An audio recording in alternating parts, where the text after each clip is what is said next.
Hai, saya bersama Dr. Taufik Pasiak, laki-laki enteru, miliknya Sulawesi Utara. Malam, Dok. Sehat ini? Ya, alhamdulillah semua. Sip. Oke. Kebetulan di kediaman saya, beliau datang membawa buku yang memang saya sudah pesan sejak awal. Anda bisa lihat di Facebook beliau pernah mempromosikan. Saya belum baca, karena memang baru malam ini diserahkan. Kita sih bukan mau kumpas buku ini, karena kalau mau bedah, aku pikir harus ada momen lebih spesial, Dok, ya. Dan itu kayaknya mahal untuk dokternya. Tapi lebih kepingin mendapat informasi sedikit dari beliau tentang kenapa beliau menulis buku. Dan yang paling menarik adalah di momentum pandemi. Saya dengar informasi ada 3 buku yang akan terbit. Produktivitas beliau semakin kencang sejak corona mewabah di dunia. Sekarang soal otak kota dan desa atau desa dan kota itu gimana? Itu dia. Itu namanya anagram. Agak sulit. Itu namanya anagram. Anagram. Oke. Kecerdasan biofilia, Tuhan, alam, dan manusia. Ya. Garis besar, Dok. Jelaskan. Jadi begini, ini kan hampir 20 tahun lalu saya menulis buku, judulnya Revolusi IQ, EQ-SQ. Ketika orang belum berbicara soal ini. Dan itu bestseller. Iya, bestseller. Dan itu revolusi, betul-betul revolusi untuk revolusi pemikiran kecerdasan. Toh, mereka mengenalkan IQ, EQ-SQ, bahwa orang sukses itu kalau orang itu bisa bernalar, decision makingnya bagus, kemudian kemampuan kognitifnya disebut IQ. Tapi ternyata kemudian di lapangan membuktikan bahwa tidak selalu orang yang IQ-nya bagus, yang pintar ini sukses. Ternyata orang mengenalkan ada komponen kedua, namanya bahwa hal itu tidak selamanya IQ, kemudian emosi itu membuat harus jadi sukses. Sukses. Nah, misalnya emosi kan, empati, kerjasama tim kan. Nah, ternyata kemudian ada orang namanya Dana Zohar. Dia mengenalkan namanya spiritual quotient atau orang bilang spiritual intelligence, yang menjelaskan tentang sesuatu yang manusia hidup itu harus bermakna hidupnya. Ya. IQ, EQ-SQ. 20 tahun lalu saya tulis ini, hampir 20 tahun lalu. Setelah saya mengikuti perkembangan hampir 20 tahun ini, saya merubah teori saya. Ya. Buku yang saya tulis 2002 ini yang waktu itu bestseller sampai diterbitkan di Kuala Lumpur, jadi bestseller juga di Malaysia 2003. Saya merubah teori, saya nulis namanya kecerdasan biofilia. Biofilia. Jadi saya bilang kalau IQ, EQ, dan SQ itu manusia hanya berbicara tentang dirinya sendiri atau paling banter hubungannya dengan manusia lain. Atau misalnya teamwork, atau misalnya makna hidup. Tapi ternyata perkembangan selanjutnya, apalagi dengan adanya pandemi ini, ternyata tidak. IQ, EQ, SQ itu tidak membicarakan hubungan manusia dengan alam semesta. Sementara kita hidup di dalam alam. Alam melingkupi kita. Mulai buka mata sampai kita tidur, kita ada di antara tetumbuhan, antara pepohonan, semilir angin, suhu, bunyi-bunyian, daun-daunan. Kita hidup di situ. Dan hari ini tidak ada rumah yang tidak punya itu. Ada kata kunci yang menarik menurut saya, Dok, bahwa teori yang tadi soal ISQ dan juga spiritual tidak berhubungan secara langsung bicara soal alam. Sementara kecerdasan biofilia itu saya menambah bahwa ternyata manusia disebut sukses hidupnya. Itu kalau interaksi dengan alamnya bagus. Jangan-jangan dia hubungan dengan manusia bagus tapi dia merusak alam. Dan itu akibatnya seperti pandemi hari ini kan. Nah, dia harus membangun interaksi dengan alam itu harus bagus. Makanya saya menggunakan kata biofilia. Biofilia itu kata yang digunakan oleh ahli psikologi, psikoanalis murid Freud namanya Erich Fromm. Ya, tahun 72 itu dia menulis buku yang judulnya The Anatomy of Aggressiveness. Anatomi keagresivan manusia. Dia bicara manusia makin rusak, makin suka membunuh, ya. Manusia mencintai kematian dan kerusakan yang disebutnya nekrofilia, dari kata nekro kematian dan filia. Nah, tapi dia bilang kalau mau hidup bagus harus biofilia, mencintai kehidupan. Itu dia bilang. Tapi selesai sampai situ, Fromm tidak dia bahas lanjut lagi biofilia. Nah, datang orang biolog namanya Wilson yang dapat Nobel. Dia bilang bahwa biofilia mencintai alam. Nah, dia bikin kecil lagi. mencintai kehidupannya from, dia susutkan lebih kecil mencintai alam. Padahal kehidupan tidak hanya sekedar alam, ya. Betul. Bahwa mencintai alam semesta itu memang bawaan manusia, di gen. Kita suka alam karena nenek moyang kita itu hidup di antara alam semesta dulu. Tidak ada rumah seperti ini. Ya, jadi bawaan dia bilang. Nah, saya mengembangkan. Bahkan di beberapa suku-suku yang ada di Indonesia ini banyak yang masih sangat akrab dengan alam. Hidup di tengah alam, bahkan tidak punya rumah, pindah-pindah kan. Hutan, laut, kan? Ini otentisitas kita manusia dengan alam. Jadi tidak bisa dipisah. Apa hubungannya dengan otak? Nah, itu sebabnya saya gunakan kata kecerdasan. Saya ingin membawa bahwa mencintai alam itu bukan sekedar suatu perasaan, tapi suatu bentuk tindakan yang namanya ada kebijaksanaan terhadap alam. Kecerdasan. Makanya saya kembangkan bahwa kalau ilmuwan seperti Dana Zohar yang terkenal dengan teorinya spiritual quotient itu bilang bahwa SQ itu adalah the ultimate intelligence, kecerdasan paling puncak, saya bilang tidak. Kecerdasan puncak itu adalah biophilia. Yang saya sebut dengan null intelligence. Kecerdasan nol. Nol itu apa? Kita menjadi seperti kembali kepada suatu situasi asali. Ketika kita nggak punya apa-apa, kita hanya hidup dengan alam. Makanya saya sebut dengan null intelligence, null I, ya. Nah, itu yang membuat saya pikir bahwa kalau kecerdasan biofilia ini dikembangkan manusia, kita enak. Makanya kan saya bicara tentang bangunan. Ya, bagaimana kita membangun rumah. Arsitektur modern itu mengembangkan bangunan dengan hanya mengutamakan 2 dari 3 yang penting. Pertama yang namanya kekokohan, kekuatan, firminitas, ya. Yang kedua utilitas, ruang-ruang yang tapi dia lupa tentang venusitas, keindahan. Nah, saya ingin mengembalikan itu bahwa kalau Anda bangun rumah, kalau firminitas, kekokohan, kekuatan dan utilitas itu membangun fisik Anda, tapi venusitas membangun jiwa Anda, keindahan. Makanya venusitas. Iya, makanya membangun bangunan itu dimensi indah harus ada karena indah itu langsung ke jiwa manusia. Ya, kokoh dan utilitas tidak ke jiwa tapi keindahan. Karena kita kokoh mungkin aman tapi belum tentu nyaman. Belum tentu nyaman. Sementara kita butuh hidup lebih dari sekedar aman. Nyaman. Eksistensi manusia itu kan keindahan. Salah satu bentuk keindahan itu kan cinta. Nah, sesuatu yang romantik. Nah, makanya saya bilang bahwa di situ saya bahas bahwa kalau membangun bangunan apa saja, pikirkan keindahan karena indah itu adalah sesuatu yang memang disukai manusia. Tidak ada manusia yang tidak menyukai keindahan. Dan keindahan itu adalah gizi bagi jiwa. Gizi bagi jiwa, keindahan. Nah, terus tadi ada garis besar yang ingin saya mau tanyakan. Akhirnya dokter mencocokkan dengan masalah pandemi. Ada apa masalah pandemi dengan buku ini?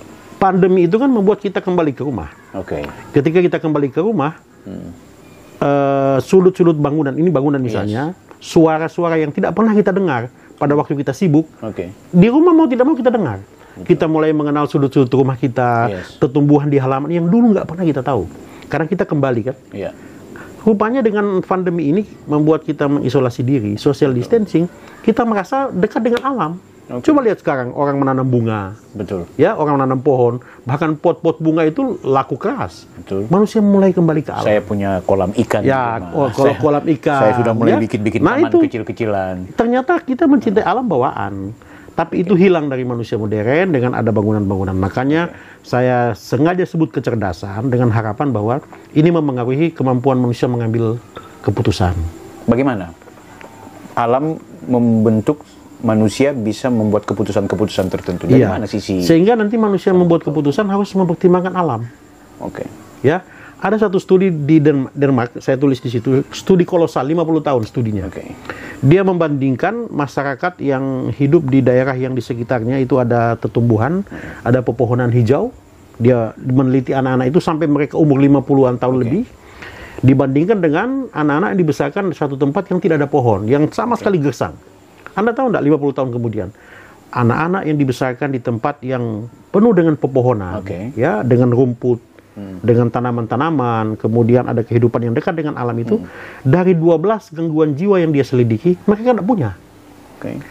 Anak-anak yang hidup di daerah yang gersang tadi justru 50% lebih banyak menderita. Lebih mungkin menderita penyakit gangguan jiwa.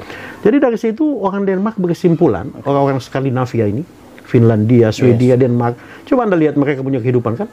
Salah satu rujukan mereka itu riset itu, bahwa dekat dengan alam membuat kita kita enjoy, kita bahagia. Kalau dengan radikal, saya mau bilang bahwa dengan buku ini bisa saja terhadap para kapital atau mungkin mereka yang berkuasa untuk kemudian memanfaatkan alam, mengeksploitasinya. Ini saya mau cocokkan saja.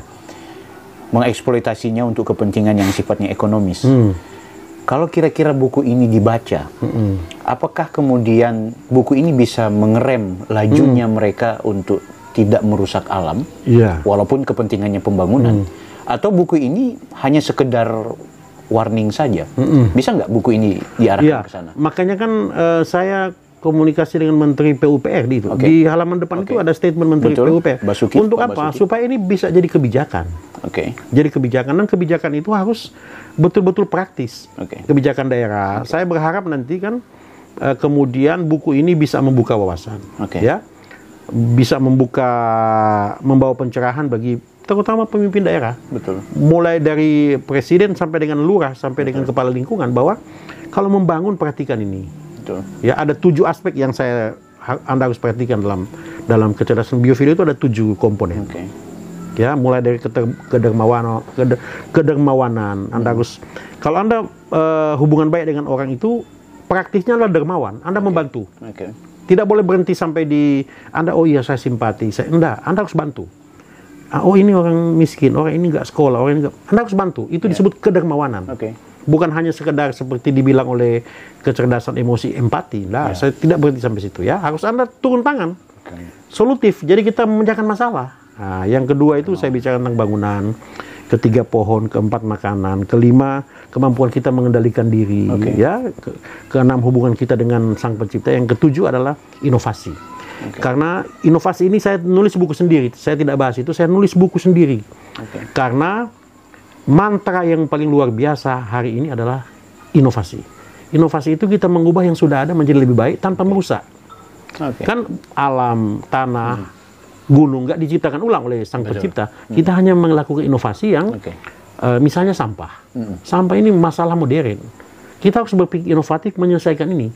Karena ini juga menimbulkan masalah problem fisik bagi manusia dan problem mental. Dok, ini sepertinya yang Dok informasikan sepertinya mengarah yang ya saya menganggap ini sangat modern. Coba saya mau cocokkan dengan masyarakat lokal di Sulawesi Selatan misalnya. Ada komunitas tertentu yang masih menjaga keperawanan hutan mereka. Bukan cuma soal mereka meyakini ada sesuatu di pohon, bukan cuma sekedar ada ruh-ruh tertentu, tapi ternyata filosofi dari kepercayaan itu membuat keperawanan hutan itulah yang akhirnya membuat daerah itu bebas banjir. Yang pertama. Begitu juga dengan kampung yang ada di laut, teman-teman atau keluarga yang ada di suku Bajo. Mereka menolak ada kegiatan pengeboman ikan, bukan cuma karena soal kerusakan alam saja, tapi mereka punya keyakinan di laut itu ada penunggunya. Maka ketika merusak akan ditegur oleh demitnya atau penunggunya di situ. Nah, hal-hal yang sifatnya mistik ini, tapi ternyata berefek pada pelestarian alam atau menjaga keperawanan alam itu, baik hutan dan juga laut. Apa bisa kecerdasan itu kecerdasan masyarakat lokal itu dimasukkan dalam perspektif ini? Atau kan, itulah hal yang berbeda di buku itu ini? Kan kearifan lokal, tapi belum jadi kecerdasan. Itu kearifan lokal yang saya bilang tadi, berhenti pada sikap, tapi tidak pada tindakan. Dan dia belum pada tingkat pemahaman sampai sejauh itu, karena cuma menjalankan tradisi. Kalau saya sengaja menyebut kecerdasan, supaya mereka yang tidak betul-betul memahami hubungan baik dengan alam tidak cerdas, alias bodoh. Jadi mereka yang merusak alam itu saya kategorikan orang bodoh, karena tidak cerdas. Tapi kecerdasan biofilia itu tidak hanya alam. Kita bicara tentang hubungan manusia dengan Sang Pencipta. Ya, bagaimana bagaimana kemudian hubungan dengan Sang Pencipta itu membuat manusia punya kepastian dalam hidup. Hidup ini menjadi susah, orang cemas tentang masa depan kan ada yang tidak pasti. Di masa depan. Kalau saya di masa depan 20-30 tahun lagi saya menjadi apa? Tapi dengan mempercayai pada Tuhan Sang Pencipta, kita punya masa depan yang pasti. Kita yakin bahwa di masa depan kalau saya berbuat baik hari ini, masa depan saya akan lebih baik. Nah, kepastian masa depan ini itu yang membuat manusia itu tenang hari ini. Oh, kalau Anda sudah tahu bahwa anak Anda sekolahkan 20 tahun nanti dia jadi dokter, jadi insinyur, jadi tentara, jadi pedagang, Anda tenang. Ada kepastian masa depan ini. Ya, itu yang saya sebut cita-cita. Jadi dengan mempercayai Tuhan, kita yakin bahwa cita-cita itu bisa dicapai. Ini sebenarnya hal yang luar biasa kalau manusia menyadari bahwa sumber-sumber yang membuat dia resah hari ini itu ketidakpastian masa depan. Toh, kalau tidak jelas, misalnya Anda kan, saya itu periode kedua masih tidak jadi Bawaslu, atau saya misalnya bisa enggak saya jadi profesor sebagai dosen, saya ini guru besar, atau politisi bisa enggak saya jadi anggota DPR. Ketidakpastian ini meresahkan. Tapi kalau kita percaya pada Sang Pencipta, kita tenang bahwa apa yang akan terjadi masa depan buat saya yang menentukan di atas, dan itu baik adanya. Biofilia bagian dari pola kerja, itu, ya, kecerdasan biofilia. Gitu. Ini istilah yang sudah sejak awal dipopulerkan, dan dokter mencoba saya mengenalkan biofilia sebagai sebuah kecerdasan, dan itu orisinal. Lebih spesifik dan kecerdasan orisinal. Biofilia itu orisinal. Nah, selain alam yang dokter jelaskan tadi, kan ternyata juga soal struktur bangunan, termasuk soal tulisan kota desa di sini. Nah, itu kan apa ini filosofinya? Sebenarnya itu anagram saja supaya judul ini kelihatan bagus. Itu otak dan kota kan, spellingnya lebih enak, hurufnya sama kan, otak dan kota. Nah, tetapi yang saya maksud di situ adalah hunian, bukan hanya sekedar kota, tapi juga desa. Jadi sebenarnya buku ini judulnya Otak dan Tempat Kita Tinggal. Tapi kalau tulis gitu kan nggak enak judulnya, makanya dipakai otak dan kota, tetapi ada anagram desa di situ di dalam. Nah, ini lebih mistik. Ada rumah yang indah, ada rumah yang secara fisik orang akan memandang ini rumah bagus sekali. Tapi ternyata rumah itu banyak orang yang gagal berumah tangga. Rumah itu menurut penghuninya berhantu. Saya nggak tahu ini mau masuknya kemana, tapi fakta masyarakat Indonesia masih sangat kental dengan keadaan-keadaan seperti itu. Ada rumah yang secara bangunan terlihat asri, tapi ternyata siapa saja yang tinggal di rumah itu selalu punya masalah. Apa sebenarnya yang bermasalah kalau cuma sekedar fisik atau keasrian? Saya kutipkan pernyataan Perdana Menteri Inggris ya, yang saya tulis di situ. Kita membangun bangunan, lalu bangunan itu membangun kita.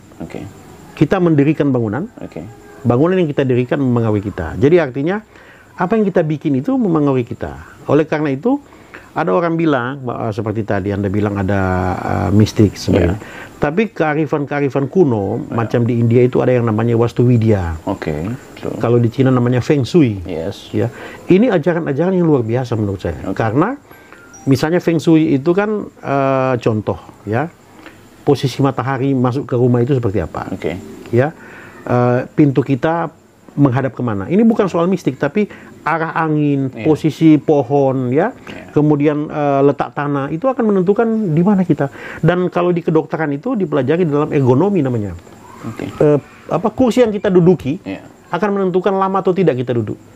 Ya, kalau kita bikin kursi yang agak keras atau tidak sesuai dengan anatomi tubuh, kita lelah, kita cepat berdiri. Bahkan bisa sakit pinggang. Sakit pinggang. Kalau tamu kita taruh itu, tamunya cepat pulang. Betul. Tapi kursi-kursi tertentu yang dibangun dengan ergonomis kita lama. Itu bangunan seperti itu. Ada ergonomi. Makanya saya akan mengenalkan istilah ergonomi bangunan. Ya, itu ergonomi bangunan itu sebenarnya adalah Wastu Widya. Kalau di arsitek itu di Jogja ada apa namanya? YB Mangunwijaya, Romo Mangun kan? Romo Mangun. Menulis satu buku yang judulnya Wastu Widya dan Wastu Citra. Membahas tentang dimensi yang non fisik daripada bangunan. Nah, saya menulis ini setelah saya bercerita banyak dengan banyak arsitek. Ya, saya bukan seorang arsitek, tapi sebagai orang yang belajar tentang otak, saya percaya pada yang disampaikan Sursil tadi bahwa Anda bikin bangunan itu mempengaruhi Anda. Saya contohkan ketinggian bangunan. Kenapa sampai rumah-rumah ibadah, ya, gereja, ya, masjid zaman dulu itu bangunnya tinggi sekali. Kalau kita naik ke atas begini, tinggi. Hari ini kan masih ada. Betul. Masjidil Haram misalnya kita lihat ya. Apalagi kalau kita berdiri di Ka'bah, natap kita kan langit. Gereja-gereja Katolik, Protestan bahkan yang dibangun ini tinggi sekali langit-langitnya. Kenapa? Karena riset di bidang neuroscience membuktikan bahwa kalau kita mendongakkan kepala, ya, menghadap ke atas begini, ada perasaan kecil pada kita karena tumbuhnya rasa kagum. Coba Anda lihat ke atas begini, tinggi sekali, Anda merasa kecil. Dan untuk betul-betul Anda menghayati tentang Sang Pencipta, Anda harus merasa kecil. Begitu Anda merasa kecil, dia melingkupi Anda. Ketika dia melingkupi, Anda merasa tidak sendiri. Merasa tidak sendiri ini penting dalam hidup. penting sekali. Sehingga orang tidak ada rasa takut, mau kemanapun, saya tidak pernah sendiri. Nah, itu di fisikalisasinya dalam bentuk ketinggian daripada plafon atau atap, langit-langit dari bangunan rumah-rumah ibadah kan. Nah, ini luar biasa. Atau misalnya coba lihat rumah-rumah ibadah zaman dulu itu, kelengkungan itu sferik itu, bulat-bulat. Coba lihat gereja maupun situ kan jendelanya itu bulat-bulat itu. Karena apa? Bulat itu menenangkan dibandingkan dengan ketajaman. Tajam itu membuat kita merasa berbahaya. Sudut-sudut yang tajam itu membuat sistem limbik di otak kita itu terancam. Nah, kalau bulat itu membuat kita lebih tenang. Lebih sferis itu lebih membuat kita sistem limbik tidak bereaksi secara berlebihan. Karena dianggap bukan tajam. Sesuatu yang tajam itu mengancam, menimbulkan perasaan terancam. Betul juga ya. Iya. Sesuatu yang tajam terancam. Coba lihat pisau kan, kita begitu lihat sudut meja misalnya ini kan tajam. Asosiasi kita ke pisau. Loh, apalagi tajam. Kita bisa mendirikan sudut-sudut tajam pada daerah-daerah tertentu. Memang kalau bulat dia agak soft. Kita lebih tenang, lebih slow, lebih lembut. Belum lagi kalau kita bicara bahan bangunan. Betul. Anda berada di satu ruangan yang dibangun dari kayu, kaca, beton, dan ada 4 kan. Satu ruangan Anda di dalam kaca semua, beton semua, kayu semua atau besi semua. Itu beda. Mengaktifkan gelombang otak itu beda. Ya, menurut riset itu bangunan-bangunan yang kayunya banyak, anak itu gelombang alfa, gelombang lebih menenangkan, rileks. Ya. Apalagi kalau Anda gabung sedikit dengan yang mengandung tanah, beton misalnya, ada kayu, itu suasananya lain. Betul. Jadi bahan bangunan maupun geometri ruangan, maupun ketinggian atau keluasan itu akan menentukan. Punya pengaruh. Banyak pengaruh. Oke dok, itu tadi Tuhan sedikit dibahas. Alam apalagi agak cukup banyak. Nah, kecerdasan biofilia ini juga ternyata soal relasi dengan manusia. Dalam konteks biofilia ini bagaimana manusia dalam jadi ini? Pertama saya istilahkan situ kedermawanan. Ya, orang berbuat baik itu tiga sebabnya menurut penelitian neuroscience ya. Dia berbuat baik karena memang perbuatan baik itu menyenangkan. Kedua, dia berbuat baik itu karena norma, karena diharuskan oleh agama, bukan karena dorongan dari dalam diri, diharuskan. Dan yang ketiga, orang berbuat baik itu untuk sesuatu yang egoistik, misalnya mencari perhatian. Ya, memang itu adalah lakunya. Memang dia punya kesukaan dengan berbuat baik. Namanya yang kedua karena memang normatif. Dan yang ketiga ada kepentingan. Nah, saya gunakan kata ada cocok nih yang ketiga. Altruistik. Jadi ketika Anda melakukan sesuatu didasari oleh dorongan bahwa berbuat baik itu baik, itu sehat bagi jiwa Anda. Coba Anda perhatikan ya. Kalau kita menolong orang, apalagi ada orang yang membutuhkan pertolongan, itu ada perasaan senang. Betul. Nggak usah jauh-jauh, kucing aja di pinggir jalan, lalu sudah mau celaka, mau jatuh di got, kita angkat, ada perasaan senang pada kita. Ya, itu perasaan senang itu membuat otak itu sehat, jiwa itu sehat. Nah, kedermawanan yang saya maksud itu begitu. Makanya saya mempelajari kenapa sampai di COVID ini orang terdorong banyak membantu. Saya percaya manusia itu makhluk yang baik. Itu dibuktikan bahwa selama pandemi ini, artis, pengacara, pengusaha yang tidak pernah kita bayangkan berbuat baik, itu berbuat baik. Ya, dengan 3 alasan tadi ya. Walau alam, tapi saya percaya ini kebaikan-kebaikan yang memang tumbuh dari dalam. Ya, itu yang menguatkan manusia.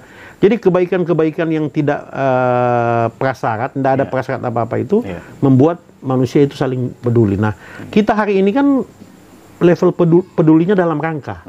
Saya menolong orang dalam rangka, dalam tanda kutip dalam rangka untuk kepentingan tertentu. Nah, saya ingin mengembangkan bahwa kalau Anda mau jadi dermawan itu tidak cukup dengan empati pada orang. Anda harus turun tangan. Ya, kalau Anda lihat ada sesuatu, turun tangan. Ini saya bantu lo cuma mampu ini.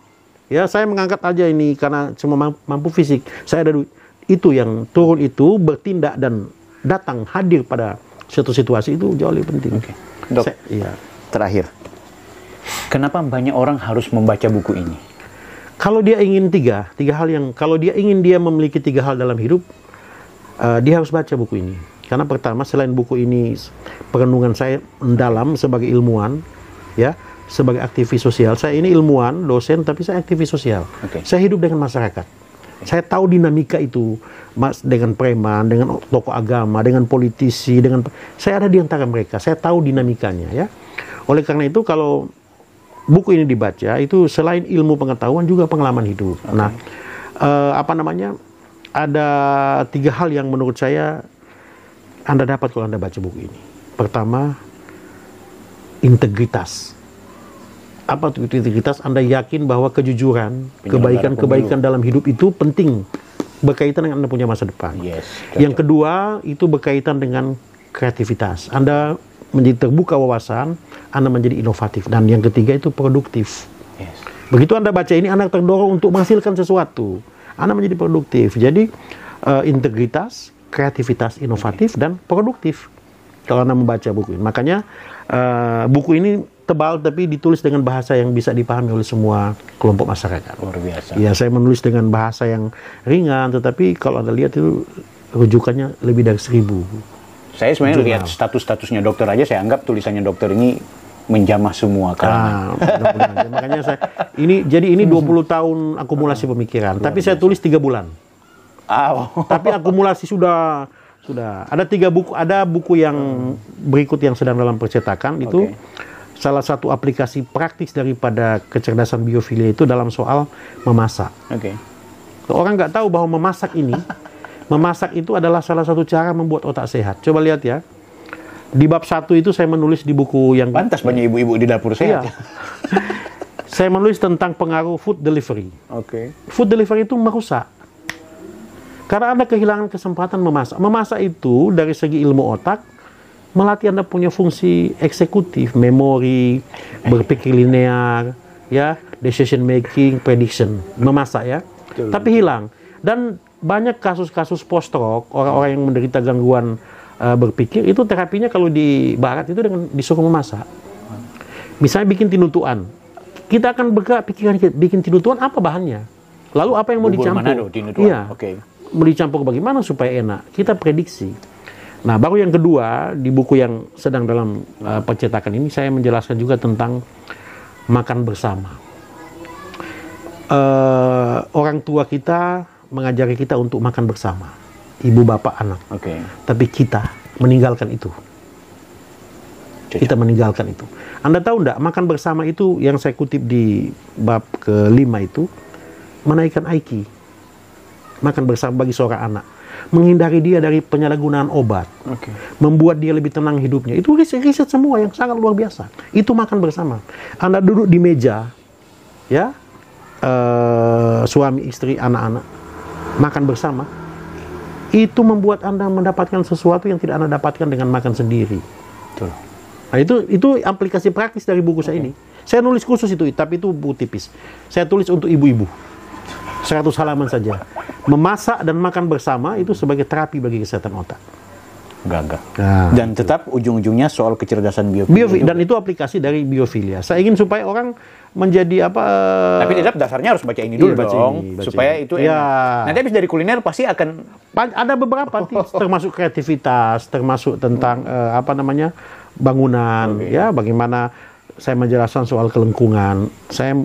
Saya itu beruntung sekali sebelum pandemi ini banyak keluar kota. Saya punya kebiasaan kalau keluar kota itu 3 tempat yang selalu saya datangi dimanapun, mulai dari Aceh sampai Papua. Pertama, saya suka mendatangi rumah-rumah tua di kota itu. Ya, kota Semarang, kota Malang itu situ-situ yang sangat saya sukai. Bangunan-bangunan tua, saya foto. Kalau bisa masuk ke dalam, saya masuk ke dalam untuk mendapatkan. Dan apa ciri khas bangunan tua itu? Ketinggian. Itu bangunan tua itu. Ya. Saya datang itu bangunan-bangunan yang tua. Baru yang kedua, saya datang ke rumah kopi. Untuk apa saya datang ke rumah kopi? Karena saya ingin memotret interaksi sosial masyarakat itu dalam keadaan senggang itu apa. Dan itu di rumah kopi. Beda ya. Ingat baik-baik. Memotret masyarakat itu dalam keadaan aktif, itu bisa yang kita dapat itu palsu. Orang lagi bekerja. Tapi dalam keadaan santai, kita bisa lihat orang punya dinamika masyarakat. Ya. Dan yang ketiga, selalu kalau saya datang ke kota itu saya lihat bumbu. Bumbu apa yang ada di kota situ? Pala, lada. Anda tahu enggak? Belanda menjajah kita itu karena bumbu. Benar. Maka dari Aceh sampai Papua itu ada bumbu. Itu hal yang selalu istilah kampusnya atau istilah teorinya rempah-rempah Rempah-rempah, iya. Itu yang selalu saya datangi dan foto. Saya lihat 3 tempat itu. Itu yang membuat saya menemukan ternyata kita itu makin banyak melihat, makin banyak berjalan, makin luar biasa. Buku dapat di penerbit ya, tunggu sebentar saya lihat dulu. Coba. Kalau di Manado misalnya, di Manado. Ini saya bisa pertunjukkan ya ke. Artinya atau ada nomor telepon yang bisa kita kontaknya. Hubungi. Biar teman-teman yang kepingin dapatin buku ini. Ini buku yang cukup yang menjadi dasar apa yang dijelaskan oleh Dr. Taufik tadi. Ini dua Taufik nih, T2. Ada ini 0813 0813 1935 1935 4364. 4364. Saya ulangi ya, 0813 1935 4364. Itu dari penerbit namanya Ibu Puspita. Silakan Anda kontak sama dia untuk pesan sebanyak-banyaknya, dan ini sangat bermanfaat Bapak Ibu sekalian. Iya. Penting. Mudah-mudahan saya tidak mau terjebak ke orang lain. Saya mau urus diri saya sendiri. Saya mau baca bagus-bagus. Setelah itu baru kita bedah secara baca pelan-pelan aja. Jangan dipaksain, pelan-pelan saja. Karena bahasanya ringan. Anda tidak lelah. Dr. Taufik Pasyak dengan segala otak dan pikirannya. Assalamualaikum. Offside.